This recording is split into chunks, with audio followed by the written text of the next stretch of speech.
ورحمة الله وبركاته.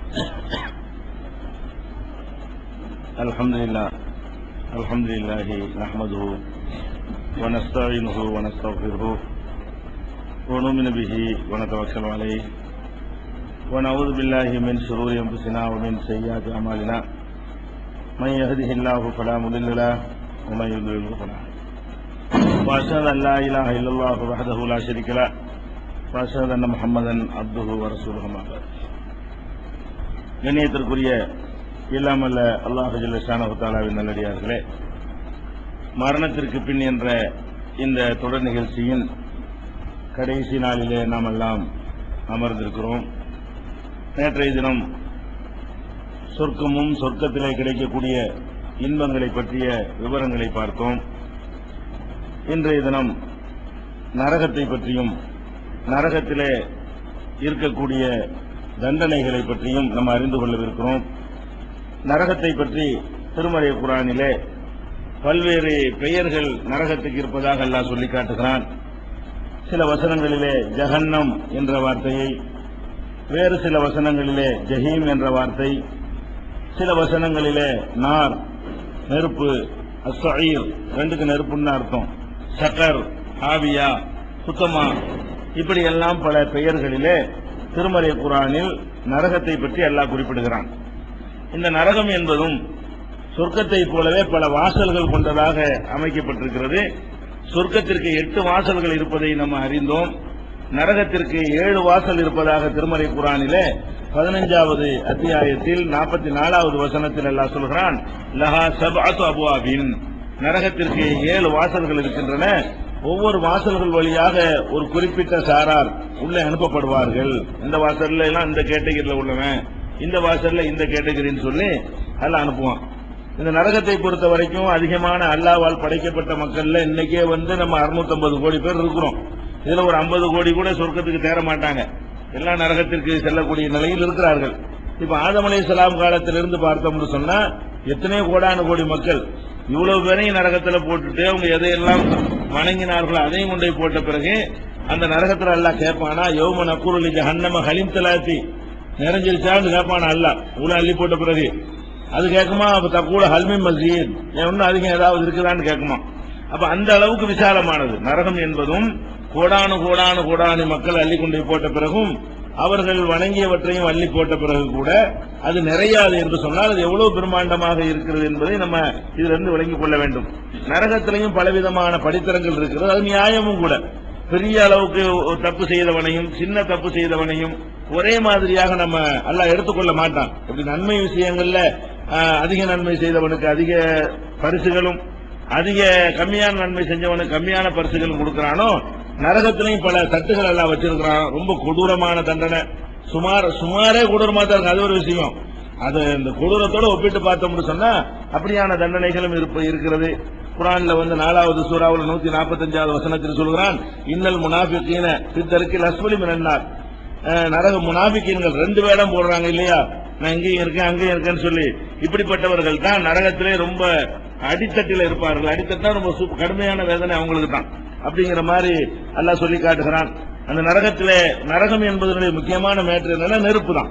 நரகத்துடைய முக்கிய பலவிதமான தண்டனைகள் இருந்தாலும் அதுல முக்கியமான விஷயம் என்னன்னு கேட்டா நெருப்பு எரிஞ்சுக்கிட்டே இருக்கும். அதான் முக்கியமான விஷயம். அதுக்கு மேற்கொண்டுதான் வெவ்வேறு தண்டனைகள் அதிகப்படும். அது எரிகிறதே பெரிய தண்டனை தான். அந்த நெருப்பை பொறுத்த வரைக்கும் எப்படி எரியும் என்று சொன்னால், கழுத கத்துறதுக்குல அது இங்க மண்ணடியில கத்துனா பிராட்வரி கேட்கும். அவ்வளவுக்கு ரொம்ப டெசிபல் அதிகமா உள்ளது எது, கழுத சத்தம். அப்ப அந்த மாதிரி ஒரு நெருப்பு எரியும் போது சத்தம் வருமா? வராது. ஆனால் சில நேரங்கள்ல இந்த சிரட்டை எல்லாம் அடுப்புல போட்டீங்கன்னு வைங்க, சிரட்டைன்னா தெரியுமா, தேங்காய் துருவிட்டு இருக்குமே பட்டாங்கச்சி, அதை கொண்டு அடுப்புல போட்டீங்கன்னா அது எரியும் போது மட்டும் ஒரு மாதிரியா சர் சர்னு பயங்கரமான சத்தம் வரும். பட்டாசு விடுற மாதிரி சத்தம் வரும். அதுல அப்ப அல்லாஹ் என்ன சொல்லி காட்டுறான்னா, நரகம் எப்படி என்று சொன்னால் அதுல நெருப்பு எரியும் பொழுது அந்த எரியுடைய வேகம் எப்படி இருக்கும் கேட்டா, இதா உல்கு பிஹா சமிஉலஹா ஷஹீகன் வஹிய தஃபூர், அது கொதித்துக் கொண்டிருக்கிற காரணத்தினால் கழுதை சத்தம் போன்று அதுல இருந்து சத்தம் வருமா. அப்ப அவ்வளவு பயங்கரமான நெருப்பு பயங்கரமா அடிக்கும் பொழுது நெருப்பு எரிகிறதுக்கே ஒரு சத்தம் இருக்கும். அது எவ்வளவா இருக்கு, கழுதையுடைய இரைச்சல் போல இருக்கும். அப்படின்னா அந்த நெருப்பு எவ்வளவு வேகமா எரிக்கப்படும் என்பதை நம்ம விளங்கிக் கொள்ளலாம். அதே மாதிரி இது ஒரு விஷயம். நரகத்திற்கு என்று அல்லாஹ் சில காவலர்களை ஏற்படுத்தி இருக்கிறான். திருமறை குர்ஆன்ல கூட சொல்லி காட்டுறான். நரகத்துக்கு காவல்லாம் தேவை கிடையாது. அங்க வெந்து நொந்து போயிருக்கான், தப்பிச்சா வரப்போறான். எல்லாம் ஒரு இதுக்காக வேண்டிய அல்லாஹ் என்ன செய்வான், இதையுமே சிஸ்டம் தான் அது. அப்படிலாம் தப்பிச்செல்லாம் போக முடியாட்டா கூட அது முன்கணிக்கிறது. நம்ம செய்யறது அல்லாஹ் பார்த்துட்டு இருக்கான். 2 பேரை போட்டு எழுதுன்னு சொல்லி வச்சிருக்கான். இப்படி எல்லாத்தையுமே செய்யறது ஒரு விஷயத்துக்கு நூற்றுக்கணக்கான செட்டப்புகள் எல்லாம் செய்வான். அது தப்பிக்காட்டா கூட அது கரெக்டா செய்யணும். அது அல்லாஹ்வுடைய ஒழுங்குல உள்ளது. அந்த அடிப்படையில் என்ன செய்யறான்னு கேட்டா நரகத்திற்கு காவலர்களை ஏற்படுத்தியிருக்கிறான். 66வது அத்தியாயத்தில் 6வது வசனத்தில் சொல்லுகிறான், யா அய்யுஹல்லதீன ஆமனு, நம்பிக்கை கொண்டவர்களே, கூ அன்புசக்கும் அகலிக்கும் நாரா, உங்களையும் உங்கள் குடும்பத்தாரையும் நரகத்தை விட்டு காத்துக் கொள்ளுங்கள். வகூதுஹன் நாசு வல் ஹிஜாரா, அதனுடைய எரிபொருள் மனிதர்களும் கற்களும் தான் எரிபொருள். நம்ம விறகு வச்சு எரிப்போம்ல, அங்கெல்லாம் விறகுலாம் எரிபொருள் இல்ல, கல்ல தூக்கி போட்டா எரியும். அப்ப கற்களும் மனிதர்களும் அதனுடைய எரிபொருள், கெட்ட மனிதர்களும் எரிபொருள்களாக இருப்பார்கள். அலைஹா மலாயிகத்தும் ஹிலாலும் சிதாதும், அதுல கொடூரமான கடுமையான வானவர்கள் அதன் காவலர்களாக நியமிக்கப்பட்டிருக்கிறார்கள். லா யஸூனல்லாஹ மா அமரஹும் வ யஃபஅலூன, இறக்கம் காட்ட மாட்டாங்க. முடி பாவம் வெந்து போறானே, அப்படியான ஆட்களை படைக்காம எல்லாம் நினைஞ்சிருக்கிறான். ரொம்ப பயங்கரமான கொடூரமான ஆட்கள், அதை பத்தி கவனிக்கவே மாட்டாங்க. நீ கத்துனாலும் சரி கதறினாலும் சரி ஒன்னையும் கண்டுகொள்ளாத காவலர்கள் நியமிக்கப்பட்டிருக்கிறார்கள். சொன்னதை செஞ்சு முடிப்பாங்களே தவிர இறக்கமெல்லாம் காட்டுவாங்க நினைக்காத அப்படின்னு சொல்லி 66வது சூறாவுல 6வது வசனத்தில் சொல்லி காட்டுகிறான். அதே மாதிரி 39வது சூறாவுல 71வது வசனத்தில் நரகத்தில் கூட்டம் கூட்டமா கொண்டு தள்ளின உடனே அதன் காவலர்கள் கேட்பாங்களாம், காலலகும் ஹசனத்துகா, நரகத்தின் காவலர்கள் கேட்பார்கள், அலம் யாச்சிக்கும் ருசுலும் மின்கும், ஏப்பா உங்களுக்கு ரசூல்லாம் வரலையா, அல்லாஹ்வுடைய வசனத்துல ஓதி கேட்கல, தெரியாம அநியாயத்துக்கு செஞ்சு விட்டு உள்ள உழுவுறீங்க அப்படின்னு அதன் காவலர்கள் கேட்பார்கள் சொல்வதிலிருந்து நரகத்துக்கு காவலர்கள் இருக்கிறார்கள் என்பதை அறிந்து கொள்கிறோம். இது 39வது சூறாவுல 71வது வசனத்தில் இருக்கிறது. நரகத்தினுடைய காவலருக்கு தலைவர் ஒருத்தர் இருப்பாரு, அவருடைய பேர் மாலிக்கு. இந்த மாலிக்க கூட இங்க கூப்பிட்டு கேட்பாங்களாம், யா மாலிக்கு லியக்லி அலைஹா ரப்புக, மாலிக்க தாங்க முடியலையா, கொடுமையா இருக்கியா வேதனை, கதையாவது முடிக்க சொல்லு, அழிக்க சொல்லிடுங்கள, மூத்தாக்க சொல்லிடு, இதுக்கு மேல தாங்க முடியலன்னு கேட்பாங்களாம். வேதனை லேசா கேட்க மாட்டாங்களாம், எரிஞ்சு சாம்பலாவது விட்டுருங்கப்பா, எதுக்குப்பா உசுரோட வச்சுட்டு சாவ ஒடிக்க மாட்டேங்கிறீங்க அப்படி கேட்பாங்க. அப்படின்னு சொல்லும் பொழுது அந்த காவலர்களுக்கு ஒரு தலைவர் ஒருத்தர் இருக்கிறார் என்பதை 43வது சூறாவுல 77வது வசனத்தில் சொல்லி அல்லாஹ் காட்டுகிறான். அதே போல அந்த நரகத்தினுடைய காவலர்கள் சும்மா லட்சக்கணக்கில் எல்லாம் இல்ல, ரொம்ப கம்மியான நம்பர் தான், ஒரு 19 பேரை தான் அல்லாஹ் நினைஞ்சிருக்கிறான் நரகத்தின் காவலர்களாக நியமித்திருக்கிறான். அலைஹா திஸ்ஸாதாஷர், அந்த நரகத்தின் மீது 19 காவலர்கள் நின்று கொண்டிருக்கிறார்கள் அப்படின்னு சொல்லிட்டு, ஒமா ஜஅல்னா அஸ்ஹாபன்னார் இல்லா மலாயிகத்தன், நரகத்தின் காவலர்களாக மலக்குகளைத்தான் ஏற்படுத்தி இருக்கிறோம். ஒமா ஜஅல்னா இத்தத்தஹும் இல்லா ஃபித்னத்தல் லின்னாஸ், அவர்களுடைய எண்ணிக்கையை மக்களுக்கு ஒரு சோதனையாக நம்ம ஆக்கி இருக்கிறோம். சில இந்த 19 வெளியிட்டு போனானு உள்ள அதுக்காண்டி எல்லாம் அப்படியே அமைச்சிருக்கான் பலருக்கு. 19 இதை வச்சுதான் 19 போனாங்க. இந்த 19ங்கிற ஒரு எண்ணிக்கையில வானவர்கள் நியமித்திருக்கிறோம். அது எதுக்கு ஏற்படுத்திருக்கிறோம் கேட்டா, இந்த மாதிரி சில பயல்களுக்கு மனிதர்களுக்கு ஒரு குழப்பத்துக்காக ஏற்படுத்திருக்கோம். கிளம்பி போயிட்டானோ சில பேர் நம்ம பார்த்துக்கிட்டு இருக்கிறோம். அப்ப 19 காவலர்கள் அங்க என்ன செய்வாங்க, இருப்பாங்க என்பதை 74வது சூறாவுல 31வது வசனத்தில் சொல்லி காட்டுகிறான். இந்த நரகத்தினுடைய காவலர்களுக்கு ஒட்டுமொத்தமாக ஒரு பேர் இருக்கிறது, அதுக்கு பேரு ஜபானியா. அவங்களுக்கு என்ன பேரு, நரகத்தின் காவலர்களுக்கு ஜபானியான்னு பேரு. அல்லாஹ்வுடைய பள்ளிவாசலுக்கு வருவதை தடுக்கிறாங்கல்ல, சில பள்ளியில போட போட்டுக்கிட்டு இவன் பள்ளிக்கு வரக்கூடாது அவன் பள்ளிக்கு வரக்கூடாதுன்னு, அந்த மாதிரி மக்காவில நபிகள் நாயகம் ஸல்லல்லாஹு அலைஹி வஸல்லம் அவர்களை தடுத்த பொழுது அல்லாஹ் சொல்லி காட்டுகிறான், கல்லால இல்லம் என்தகி, இவர்கள் அல்லாஹ்வுடைய பள்ளிக்கு வருவதை தடுத்துக் கொண்டிருக்கிறார்கள், விலகிக் கொள்ளவில்லையானால் நஸ்பான் பின் நாசியா, அவர்களுடைய முன்னெற்றியை நம்ம பிடிப்போம், நாசியத்தின் காதிபத்தின் காத்தியா, குற்றம் இழைத்துக் கொண்டிருந்த பொய் சொல்லிக் கொண்டிருந்த இவர்களுடைய குடுமையை நாம பிடிப்போம், பள்ளியதுவும் நாதியா, அவர்கள் சபை அவர்கள் கூட்டட்டும், அதுவும் ஜபானியா, ஜபானியாக்கள் நாம, ஜபானியா என்ன, நரகத்தினுடைய காவலர்கள் நம்ம கூப்பிடுவோம். உனக்கு நரகம் கன்ஃபார்ம்ங்கிறான் அல்ல, அல்லாஹ்வுடைய பள்ளிவாசலுக்கு வர்றது யார் தடுக்கிறானோ அவங்களை பிடிச்சி உள்ள தள்ளுறதுக்கு தான் யாரை நியமிச்சிருக்கான்ல, ஜபானியாக்கள் இருக்காங்களா, நீ உன் சபையை நீங்க கூட்டு, நான் ஏன் சபையை கூட்டுறேன், ஏன் சபை என்ன, ஜபானியா சபையை கூட்டுறேன்னு சொல்லி அல்லாஹ் அந்த ஜபானியாங்கிற வார்த்தையை நரகத்தின் காவலர்களுக்கு 96வது சூறாவுல 18வது வசனத்தில் சொல்கிறான். அதே மாதிரி நரகத்தின் காவலர்கள் இருக்கிறார்கள் என்ற கருத்து 40வது சூறாவுல 49 வசனம், 67வது சூறாவுல 8வது வசனத்தில் பார்க்கிறோம். அதே மாதிரி நரகத்தை பொறுத்த வரைக்கும் யாரு நரகத்துக்கு போவாங்கன்னு கேட்டீங்கன்னா, அதாவது ஜீவன் உள்ளவற்றில் 2 தான், மனிதனு ஜின்னு தான். ஆடு மாடு கழுதை குதிரை சிங்கம் புலி எதுக்கும் என்ன கிடையாது, சொர்க்க நரகம் கிடையாது. ஆனா அவற்றையும் அல்லாஹ் உயிரோடு எழுப்புவான், எழுப்பி அழிக்குவான் என்பதற்கு ஹதீஸில் ஆதாரம் கிடையாது. எழுப்புவான், பாதிக்கப்பட்ட மிருகங்களுக்கு அதுக்குரிய நியாயத்தை அல்லாஹ் வழங்குவான், அப்படி எல்லாம் ஹதீஸில் இருக்கிறது. எழுப்பி கூட சொர்க்கம் தோட்டம் இருந்தாலும் மேஞ்சிட்டு போகுத, அப்படி கூட எல்லாம் விட்டு வச்சிருக்கலாம். எழுப்புவான் இருக்கே தவிர அந்த மிருகங்களுக்கு என்ன கிடையாது, நரகமும் கிடையாது, சொர்க்கமும் கிடையாது. கொசுவா இருந்தாலும், ஈயா இருந்தாலும், குருவியா இருந்தாலும், சிங்கம்புலி கரடியா இருந்தாலும், பன்னியா இருந்தாலும் அவை அனைத்தையும் என்ன செய்யப்படும், எழுப்பப்படும் என்று கூட ஒய்தல் உஹுசு குசிரத், மிருகங்கள் எல்லாம் ஒன்று திரட்டி எழுப்பப்படும் அப்படின்னு அல்லாஹ் என்ன செய்யறான். இத ஷம்சு குவீரத்தை சூரத்து தக்வீர்ங்கிற அத்தியாயத்துல மிருகங்களும் எழுப்பப்படும் என்று குர்ஆன்ல அல்லாஹ் தெளிவா சொல்றான். ஆனா அவற்றுக்கு என்ன கிடையாது, நரகம் கிடையாது, சொர்க்கமும் கிடையாது. நரகத்துக்கு போற ஆளுக்கு யாருன்னு கேட்டா ஜின்னு, மனுஷன், சைத்தான் தான். மனுஷன்ல கெட்டவன் போவான், ஜின்கள்லையும் நல்லடியார்கள் கெட்டடியார்கள் இருக்கிறாங்க. வண்ணா மின்ன சாலிஹூன ஓ மின்னா தூணதாலிக்க, ஜின்களாகிய நம்மிடத்துல நல்லவங்களும் இருக்கிறோம், கெட்டவங்களும் இருக்கிறோம் அப்படின்னு ஜின்களே பேசிக் கொண்டதாக சூரத்துல் ஜின் என்ற அத்தியாயத்தில் அல்லாஹ் சொல்லி காட்டுகிறான். அது மாதிரி நல்ல ஜின்கள் போக மாட்டாங்க, கெட்ட ஜின்கள் போவாங்க. ஷைத்தான் யாரு, இப்லீசுடைய சந்ததிகள் தான் ஷைத்தான். அவங்க கம்ப்ளீட்டா 100% அந்த ஷைத்தான்களுக்கு 100% நரகம். மனிதர்கள்ல நல்லவன் கெட்டவனுக்கு மட்டும் நரகம், ஜின்கள்லையும் கெட்டவர்களுக்கு மட்டும் நரகம். இந்த 3 சாரார் தான் என்ன செய்வாங்க, நரகத்துக்கு போவாங்க. இது எங்க இருக்குன்னு கேட்டா ஹூதுல சூரத்துல் ஹூத் என்று 11வது சூராவுல 119வது வசனத்தை சொல்லி காட்டுகிறான்.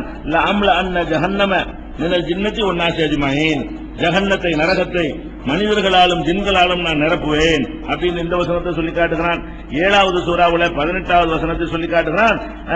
இப்லீஸை பார்த்து சொல்றான், உஹ்ருஜு மின்ஹா மதுவுமன், இழிந்தவனாக வெளியேறு, அதாவது லஅம்ல அன்ன ஜஹன்னம மின்கும் அஜ்மஈன், உங்களை கொண்டு நரகத்தில் நிரப்புவேன் சொல்லி இப்லீஸை பார்த்து என்ன செய்யறான்ல சொல்லி காட்டுறான். அப்ப சைத்தானுக்கு நரகம் என்பதற்கு இந்த 7வது சூறாவில் இருக்கிற 18வது வசனம் ஆதாரமாக இருக்கிறது. அப்ப நரகத்தில் போகக்கூடிய ஆட்கள் யாருன்னு விளங்கிக்கிட்டோம். வேற யார் கழுத, குதிரை, சிங்கம், புலி எதுக்குமே என்ன கிடையாது, நரகம் கிடையாது. இது போக அவங்க எதை வணங்கினாங்களோ அதை நீ போட்டுருவான்னு ஒண்ணு வருது. வேணும் அந்த சூரியனை வணங்கினா சூரியன், சந்திரனை அது மாதிரி ஒரு காட்சி மாதிரி உண்டாக்கி எத்தனை வணங்குனீங்க அதோட சேர்ந்துட்டு போய் விழுவுங்கன்னு சொல்லி அதையும் போட்டு எரிக்குமா. இது போக மத்தெல்லாம் கல்ல போட்டு, கல்லுதான் அங்க எரிபொருள், கல்லும் எரிக்கும். ஏன் அதிகமான நெருப்புல கல்ல எரிக்கலாம், அது மாதிரி எரிக்குமான்னு சொல்லி வருகிறது. அதே நேரத்தில் அந்த நெருப்பு பொதுவாக அணையும் கூடும் குறையும், எரிஞ்சுக்கிட்டே இருக்குமா, எரிஞ்சுக்கிட்டே இருக்காது. பொதுவாக நெருப்பு ஊத்தணும்னா என்ன செய்யும், எரிபொருள் வச்சுக்கிட்டே இருப்போம். எரிபொருள் இவன் தானே எரிபொருளா இருக்கான். அப்புறமேல மர புதுசா டெய்லி அப்ப மனசனை படைக்கிறதுக்கு போறான்ல, அப்புறமேல எரிபொருளுக்கு என்ன செய்யறதுன்னு கேட்டா அது அல்லாஹ் என்ன செய்யறான்னா நம்ம அணைய முடியாம அதை அதிகப்படுத்திக்கிட்டே இருப்போம். குல்லமா கபர் ஜிதுனாகும் சாயிரா, அந்த நெருப்பு அணையும் பொழுதெல்லாம் அதுக்கு மேலும் மேலும் நெருப்பை நம்ம என்ன செய்வோம், அதிகப்படுத்துவோம். எரிகிறதுக்கு உரிய அந்த ஆக்சிஜன் போக்குவரத்து எல்லாம் என்ன செய்வோம், அல்ல ஏற்படுத்தி கொடுப்பான். அதனால என்ன செய்யும், அது பாட்டுக்கு தாறுமாறா இப்ப பார்த்தாலும் எரிஞ்சுக்கிட்டே இருக்கும் என்பது 17வது சூறாவுல 97வது வசனத்தில் சொல்லி காட்டுகிறான். அதே மாதிரி இந்த நரகத்தை பொறுத்த வரைக்கும் என்னென்னலாம் இருக்கும் என்று கேட்டால், அதாவது மொத்தமே நெருப்பு தான், நெருப்பு எரிஞ்சுக்கிட்டே இருக்கும். நெருப்புல போய் கடந்து வெந்துகிட்டு இருக்கிறானா அவனை உட்கார வைக்கிறதுக்கு ஒரு இடத்த கொடுத்திருப்பான், அது நெருப்பு எரிஞ்சுக்கிட்டே இருக்கும். அதுக்குள்ள அவ்வளவு கட்டுலாம் இருக்கும், அதுக்குள்ள விருப்புலாம் இருக்கு. விருப்பு எப்படி இருக்கும்னா நெருப்பாலான விருப்பு, நெருப்புனாலேயே பாலம் காய்ச்சத மாதிரி அதுலதான் அவனை என்ன செய்யப்படும், நெருப்பே எரியும். அந்த நெருப்பை இரும்புனால அதை வச்சு பழுக்க வச்சு அதை கங்கு மாதிரி ஆக்கி அதுக்கு மேல உட்கார வச்சா அது எப்படி இருக்கு, அந்த மாதிரி இருக்கும்னு சொல்றான். மேல போத்திக்கிறதுன்னு கேட்பாங்க, அதை கொண்டாந்து தூக்கி கொண்டாந்து கொடுத்து அது என்ன செய்யும், அதுவும் நெருப்பாகவே இருக்குமா. இது 7வது சூறாவுல 41வது வசனத்தில் எல்லாம் சொல்கிறான். லஹும் மின் ஜஹன்னம மிஹாதுன், அவர்கள் நரகத்தில் நெருப்பினாலான விரிப்புகளும் அவர்களுக்கு கீழே விரித்துக் கொள்ளக்கூடிய விரிப்புகளும் இருக்கிறது. ஒமின் போக்கியும் கவாஸ், மேலே போர்த்திக் கொள்ளக்கூடிய போர்வையும் இருக்கிறது. ரெண்டுமே நெருப்பினாலேயே என்ன செய்யப்படும், செஞ்சு தரப்படும் என்று அல்லாஹ் சொல்லி காட்டுகிறான். அப்ப இதெல்லாம் நெருப்புக்கு மேல நெருப்பு, ஏற்கனவே இருக்கிற நெருப்பே தாங்க முடியாத நெருப்பா இருக்கிறது. அதே மாதிரி இருக்கிறது. அங்க எந்த விதமான குளுமைக்கும், நெருப்புல எரிஞ்சா தண்ணியாவது குடிச்சிருந்தா கொஞ்சம் தாங்குற மாதிரியாவது இருக்கும், தண்ணியாவது கிடைக்குமான்னு கேட்டா லா எது குணபிகா பர்தம் வலா ஷராபா, அதுல அவர்கள் குளிரையும் உணர மாட்டார்கள், குடிபானத்தையும் அவர்கள் சுவைக்க மாட்டார்கள் அப்படின்னு சொல்றான்.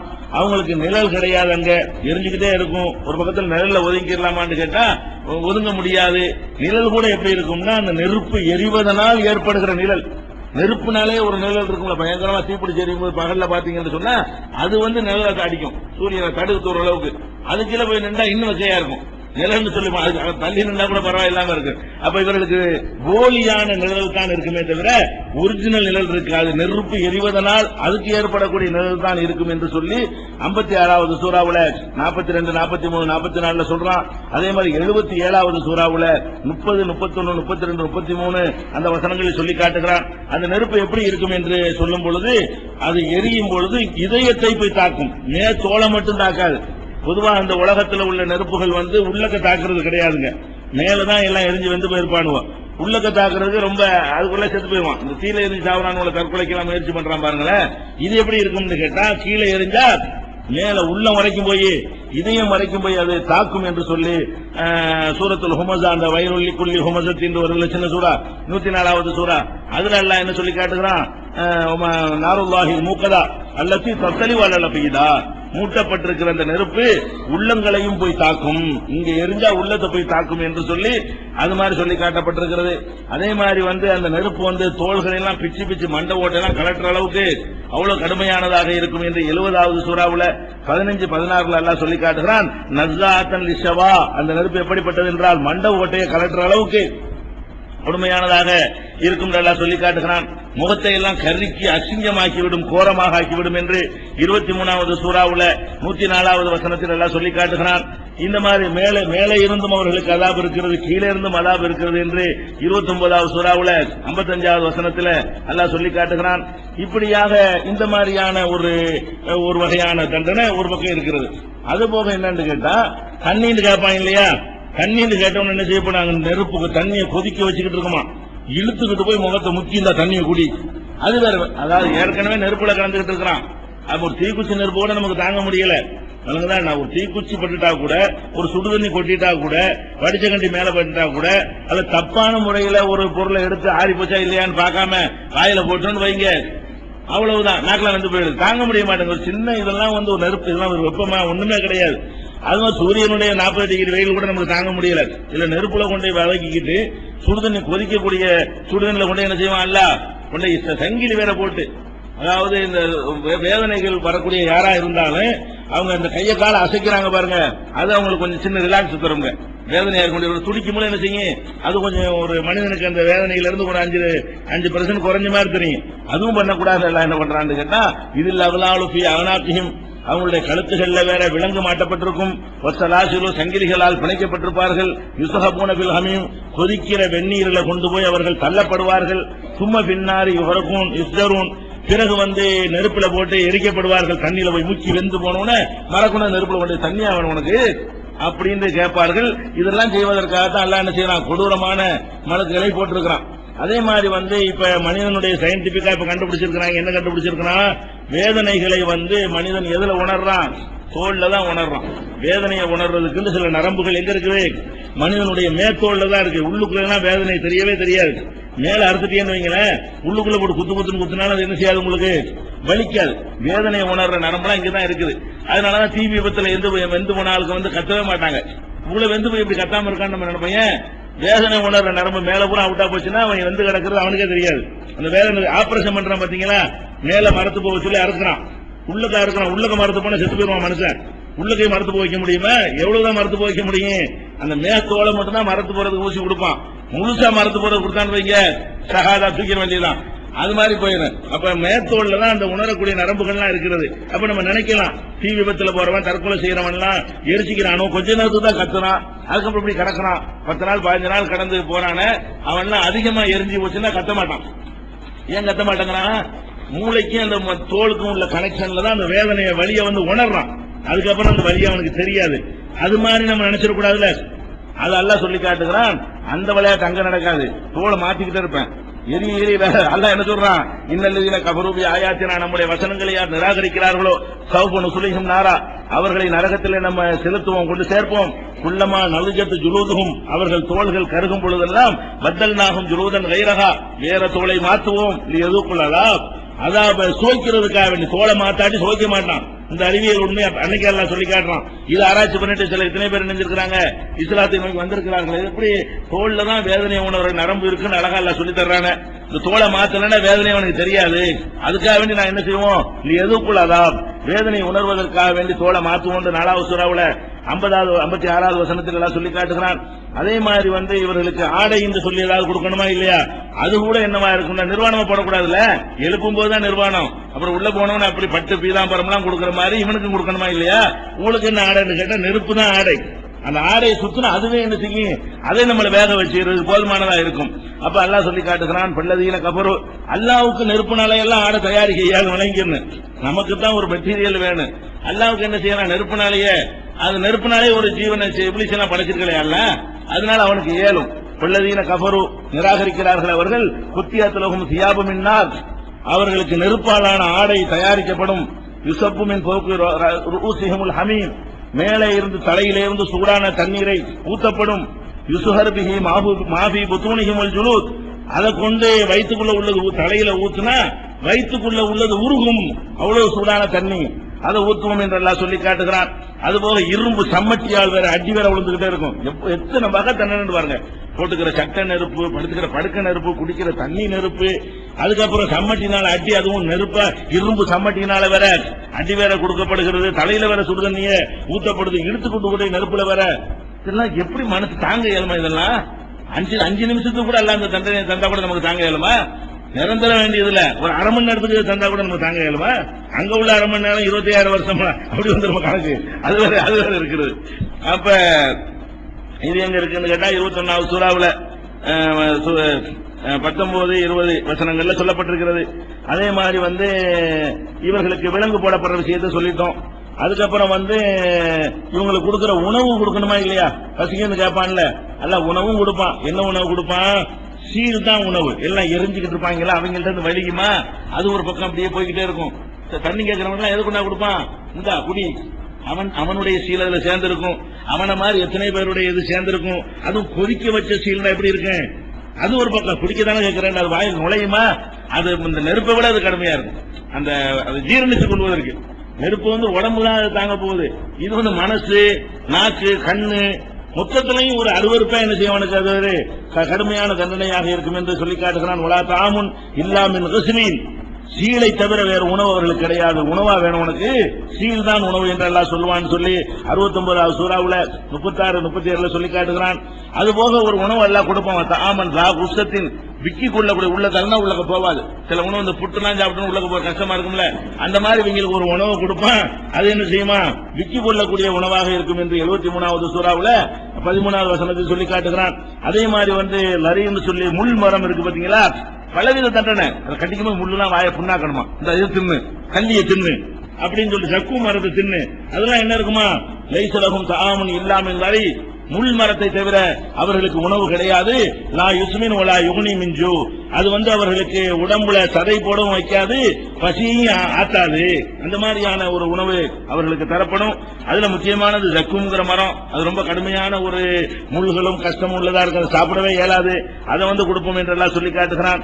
அப்ப அதே மாதிரி வந்து தண்ணி கேட்டா பித்தளை கொதிக்கும்ல, பித்தளையை சூடாக்குனா எவ்வளவு சூடு இருக்கு, அந்த அளவுக்கு சூடு தாங்கக்கூடிய தண்ணீரை தான் அவர்களுக்கு கொடுக்கப்படும் என்றெல்லாம் அல்லாஹ் வந்து நரகத்தில் கிடைக்கக்கூடிய அந்த கொடுமைகளை சொல்லி காட்டுறான்.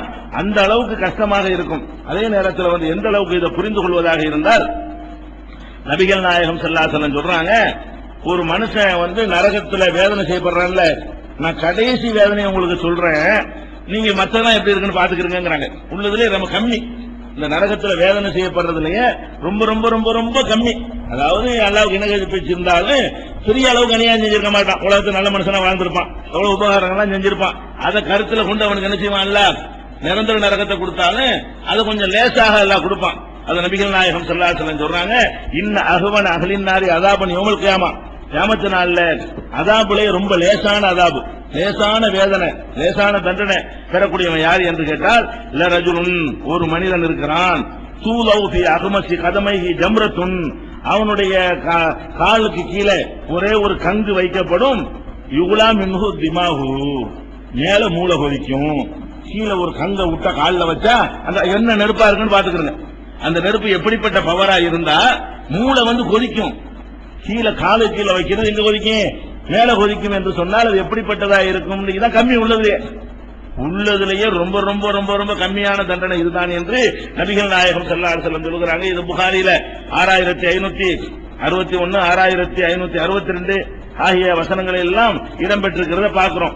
அப்ப இந்த மாதிரியான பெரும் சிரமங்களுக்கு மத்தியில தான் அவங்க வந்து நரகத்தை அனுபவிச்சுட்டு இருப்பாங்க.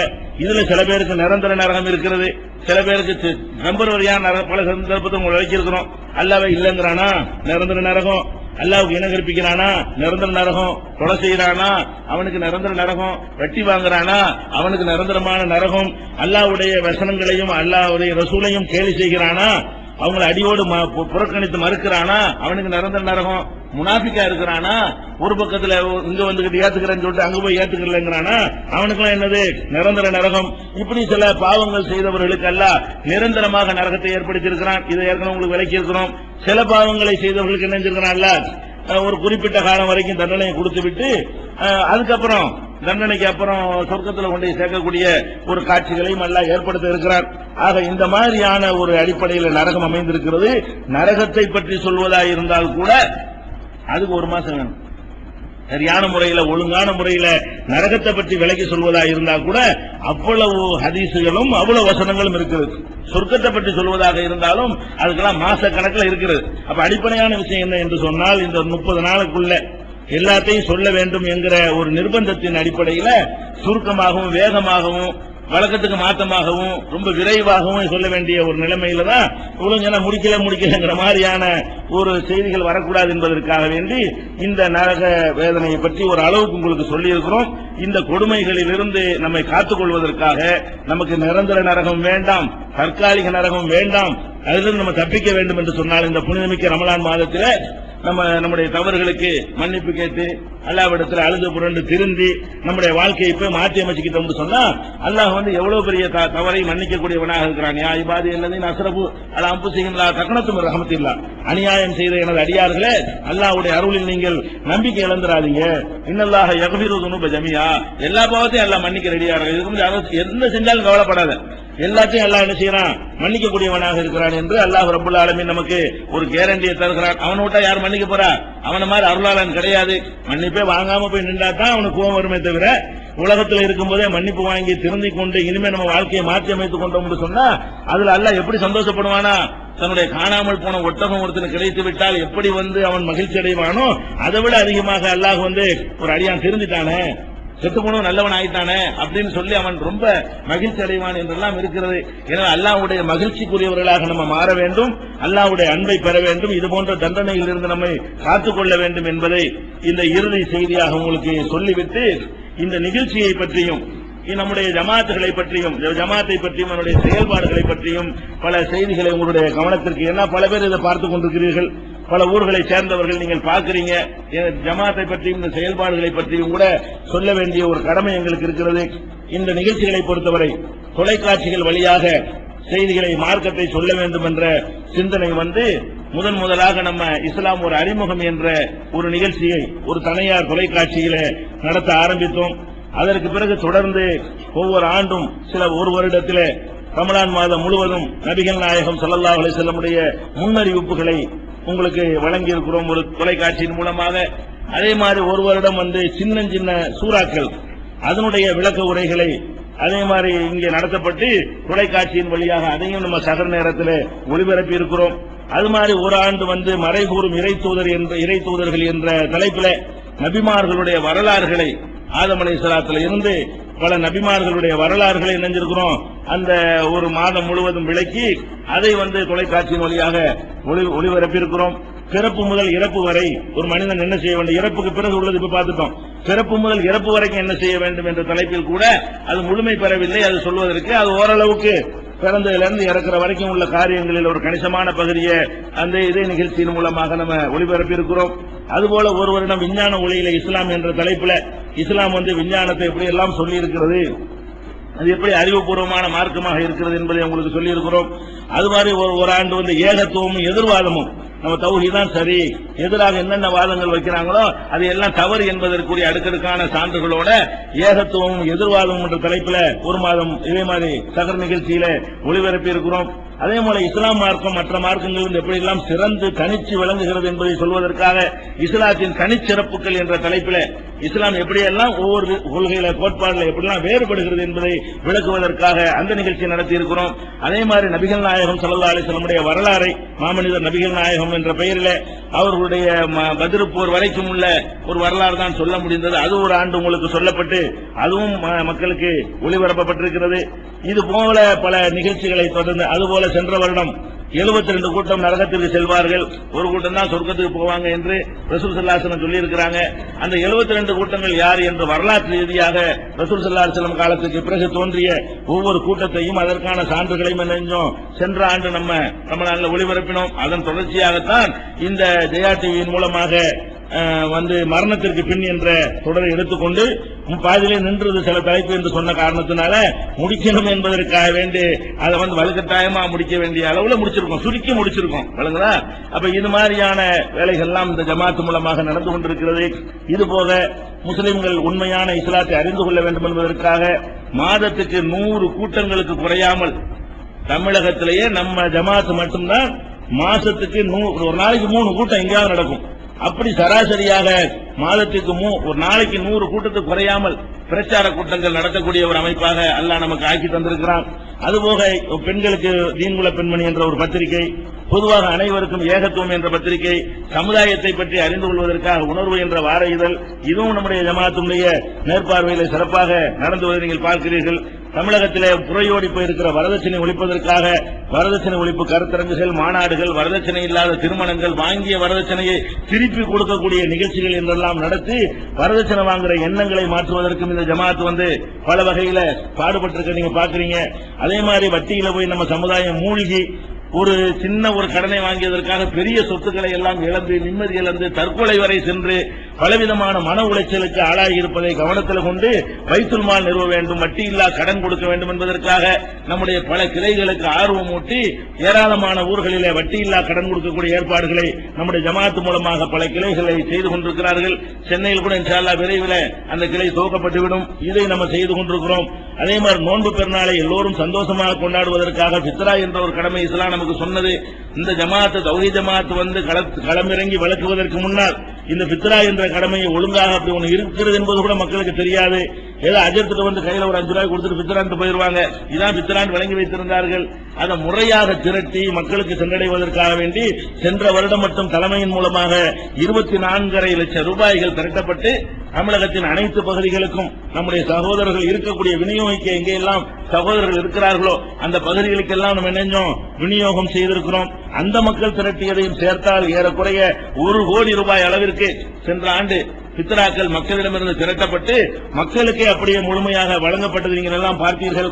அதுபோல குர்பானி ஹஜ் பெருநாள் வரும் பொழுது ஏழைகளுக்கும் அந்த மாமிச உணவு கிடைக்க வேண்டும் என்பதற்காக குர்பானி கறியை திரட்டி வழங்குவது, கூட்டு குர்பானி என்றெல்லாம் பல ஏற்பாடுகளை செய்து அதையும் நம்ம சிறப்பாக செய்து முடித்திருக்கிறோம். சுனாமி என்ற ஒரு ஆழிப்பேரலை ஏற்பட்ட பொழுது அதனால் பயங்கரமான பாதிப்புகள் ஏற்பட்ட பொழுது முஸ்லிம்களுக்கு அதனால் பெரிய அளவில் பாதிப்பு இல்லாவிட்டாலும் கூட பொதுவாக மனித நேயத்தோடு மற்றவர்கள் தான் அதிகமாக பாதிக்கப்பட்டிருந்தும் கூட களமிறங்கி நம்ம நிதி திரட்டினோம்.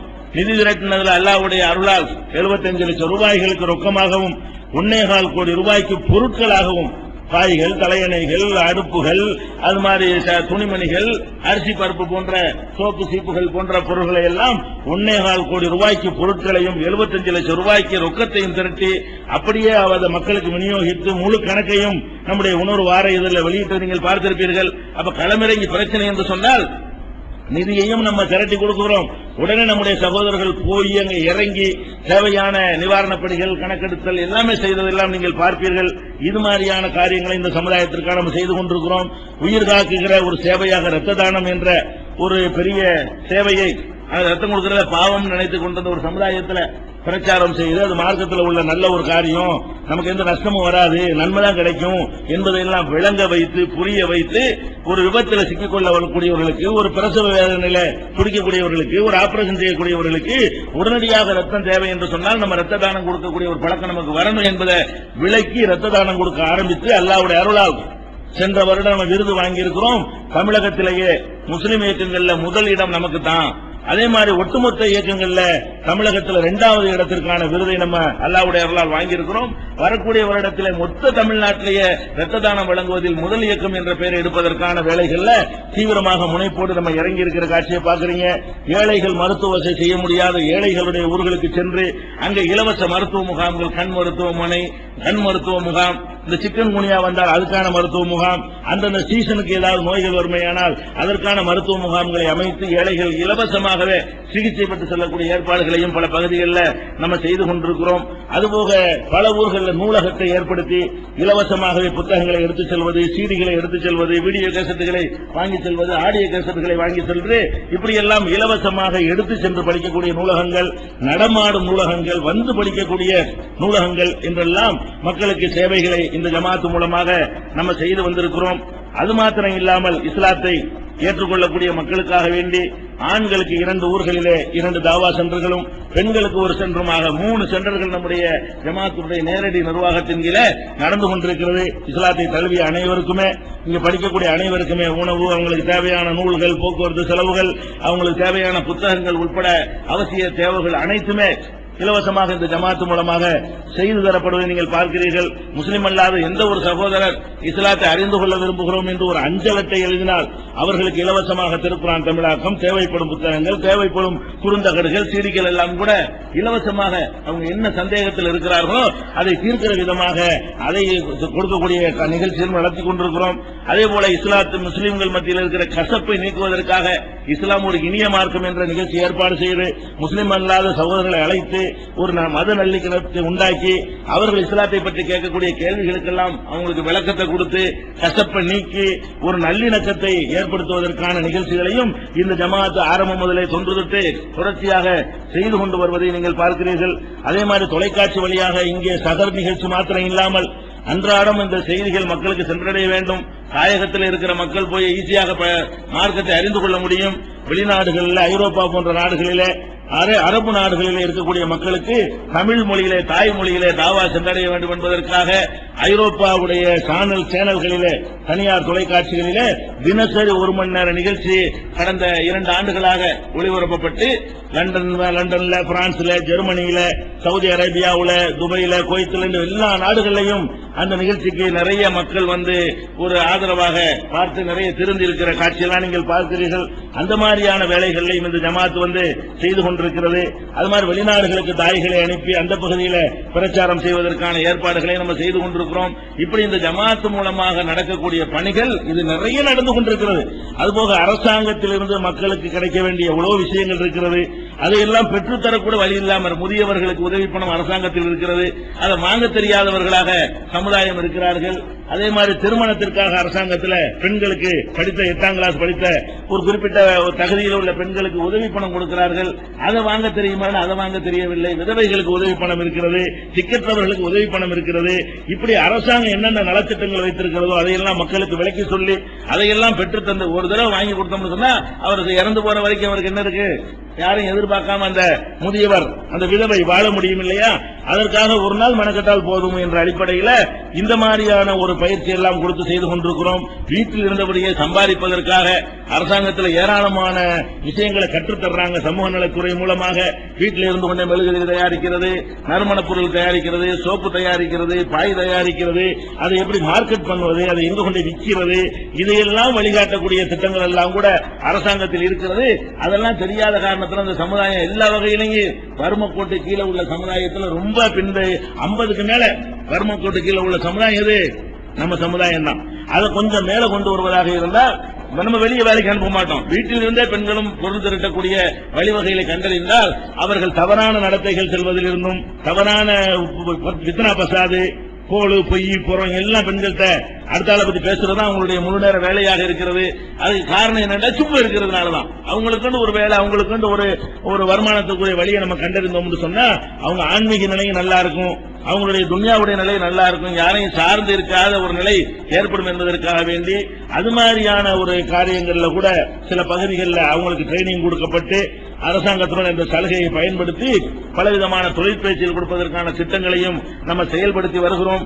இப்படி எல்லா விதமான காரியங்களையும் செய்வதோடு இந்த சமூகத்துக்கு ஏதாவது பாதிப்பு ஏற்படுமையானால், அநீதி இழைக்கப்படுமையானால், இஸ்லாத்துக்கு ஒரு கலங்க ஏற்படுத்தப்படுமையானால், அரசாங்கத்திலிருந்து ஒரு அடக்குமுறை ஏவப்படுமையானால், பொய் வழக்கு போடப்படுமையானால், அதையெல்லாம் நம்முடைய பள்ளிவாசல் ஆக்கிரமிக்கப்படுமையானால், அதை கபிரிஸ்தான்கள் அடக்கம் புரியாமல் தடுப்பார்களேயானால், இது மாதிரியான பிரச்சனைகள் ஏற்படும் பொழுதெல்லாம் அந்த மக்களை மீட்டெடுப்பதற்காக வேண்டி களமிறங்கி போராடி மக்களை திரட்டி ஆர்ப்பாட்டம் மூலமாக, தர்ணாக்கள் மூலமாக, பேரணிகள் மூலமாக எல்லாம் பலவிதமான எல்லாத்திலும் இந்த சமுதாயத்துக்காக வேண்டி பாடுபடுவதற்கு என்று என்ன செய்யறோம், முழு நேரமாக இயங்கிக் கொண்டிருக்கக்கூடிய ஒரு ஜமாத்தாக அதனுடைய ஒரு வேலை, அதனுடைய சின்ன வேலை தான் இது.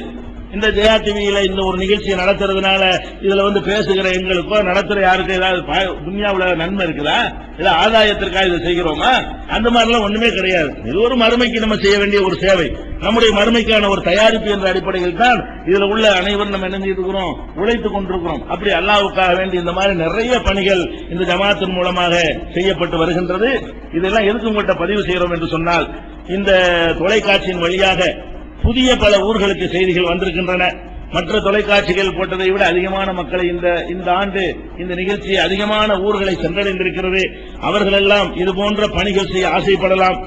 எங்க ஊர்லயே நாங்கள் பைத்துல் மால் ஆரம்பிக்கணும், எங்க ஊர்லயும் மூட நம்பிக்கை இருக்கிறது, எங்க ஊர்லயும் வரதட்சணை இருக்கிறது, எங்க ஊர்லயும் இந்த பித்ராக்கெல்லாம் விநியோகிக்க வேண்டும், எங்க ஊர்லயும் அந்த மக்களுக்கு அறிவுரைகள்லாம் சொல்ல வேண்டும், லைப்ரரி அமைக்க வேண்டும், குர்ஆன் ஹதீஸ் அடிப்படையில வாழணும், எங்க ஊர்ல உள்ளவங்களுக்கு இந்த அரசாங்கத்தினுடைய சலுகைகள்லாம் பெற்றுத்தர வேண்டும், எங்க ஊர்ல இந்த பள்ளிவாசலுக்கு இந்த பிரச்சனை இருக்கிறது, எங்க ஊர்ல கபர்ஸ்தானுக்கு இந்த பிரச்சனை இருக்கிறது என்று எத்தனையோ பிரச்சனைகள் உங்களுக்கு இருக்கும். அதையெல்லாம் உங்களுக்காக உழைப்பதற்காக இந்த ஜமாத் இருக்கிறது. நீங்கள் எங்களை தொடர்பு கொண்டால், எந்த பிரச்சனைக்கு நீங்கள் தொடர்பு கொண்டாலும் எங்களுடைய அலுவலகத்துக்கு ஒரு கடிதம் மூலமாக தொடர்பு கொண்டால் இங்கிருந்து தலைமையிலிருந்து பிரதிநிதிகள் அனுப்பி வைக்கப்படுவார்கள். உங்களுடைய பிரச்சனைகள் விசாரிக்கப்படும், அதற்கு தீர்வு சொல்லப்படும், அதுக்கு வழிகாட்டப்படும். எங்களுடைய சக்திக்கு உட்பட்டு என்ன செய்ய முடியுமோ அத்தனையும் செய்வோம். சமுதாயத்தை திரட்டி வேண்டுமானாலும் போராடுவோம். இதனுடைய உச்சகட்டமாக சொல்வதாக இருந்தால், இந்திய வரலாற்றிலேயே, தமிழக வரலாற்றில் மாத்திரமல்ல இந்திய வரலாற்றிலேயே இவ்வளவு முஸ்லிம்கள் ஒரு இடத்துல குழுமியது இல்லை என்று சொல்லுகிற அளவுக்கு முஸ்லிம்களுக்கு கல்வியிலையும் வேலை வாய்ப்பிலையும் அரசியல் அதிகாரத்திலையும் தனியாக இடஒதுக்கீடு வேண்டும் என்ற கோரிக்கையை முன்வைத்து கும்பகோணத்திலே 10 லட்சத்துக்கு மேற்பட்ட முஸ்லிம்களை ஒன்று திரட்டி 5 லட்சம் ஆண்களும் 5 லட்சத்துக்கு மேற்பட்ட பெண்களையும் ஒன்று திரட்டி இந்த கோரிக்கையை முழங்கி அதை கணிகின்ற ஒரு நேரத்தை நம்ம எட்டி இருக்கிறோம் என்று சொன்னால் அதற்கெல்லாம் உங்களுடைய ஒத்துழைப்புகள் காரணம். இந்த ஜமாத்து அதுபோக எல்லாவற்றுக்கும் மேலாக நாணயத்தையும் நேர்மையும் இந்த ஜமாத்து கடைபிடிக்கிறது. நீங்கள் கொடுக்கிற ஒவ்வொரு பைசாவுக்கும் கணக்கு காட்டுகிற ஜமாத்து, எதுக்கு கொடுக்குறீங்களோ அதுக்கு செலவழிக்கிற ஜமாத்து, அதை வாங்கி கொண்டு எங்களுக்குள்ள வைத்துக் கொள்ளுகிற ஒரு ஜமாத்து கிடையாது. அப்ப என்ன ஒரு பித்ராவுக்காக வேண்டி எத்தனை லட்சம் வந்தாலும் அப்படியே அந்த பித்ராவுக்கு தான் செலவழிப்புமே தவிர அதை எடுத்து எங்களுடைய வாடகை கொடுக்கறதுக்கு நாங்கள் பயன்படுத்த மாட்டோம். இப்படி எல்லாம் ஒரு நெறிமுறைகளை கொண்டு செயல்படுகிறது. வெளிநாட்டு நிறுவனங்களிடத்தில், வெளிநாட்டு அரசாங்கத்திடத்தில் எந்த ஒரு பைசாவும் வாங்குவதில்லை என்பதை கொள்கையாக கொண்டு, வாங்கினால் நம்ம காணா போயிருவோம். நிறைய பணங்கள் வந்து அப்படி குய்ய ஆரம்பிச்சுன்னா நம்மளை அறியாமலே நம்மளுடைய அடிப்படை கொள்கைகள் நீத்து போய்விடும், பிரச்சாரம் அந்தமாகிவிடும், பணங்காசு வந்தோட சொகுசு நம்மள்கிட்ட ஏற்பட்டுவிடும். மக்கள்கிட்ட வாங்கி மக்களுக்கு பதில் சொல்லக்கூடிய நிலையில, மக்கள் கேள்வி கேட்கக்கூடிய நிலையில ஒரு இயக்கம் இருக்கிற வரைக்கும் தான் அது ஒழுங்காக இருக்கும். நீ யாரா கேள்வி கேட்கிறது நிலைமைக்கு வந்து விட்டார்களே ஆனால் அவர்களால் ஒழுங்காக இருக்க முடியாது. அவர்கள் அந்த பணம், அந்த சொகுசு, அந்த வசதி கெடுக்கும் என்ற காரணத்தினால் வெளிநாட்டு அரசாங்கத்திட்ட, வெளிநாட்டு நிறுவனங்களிட ஒரு 10 பைசா கூட வாங்கக்கூடாது என்பதை ஒரு கொள்கையாக வகுத்துக் கொண்டு மக்களிடத்திலே வாங்கி மக்களிடத்திலே திரட்டி மக்களுக்காக உழைக்கக்கூடிய ஒரு ஜமாத்தாக இந்த ஜமாத் இருந்து கொண்டிருக்கிறது. இந்த ஜமாத்துல வந்து நீங்கள் துஆ செய்ய வேண்டும்.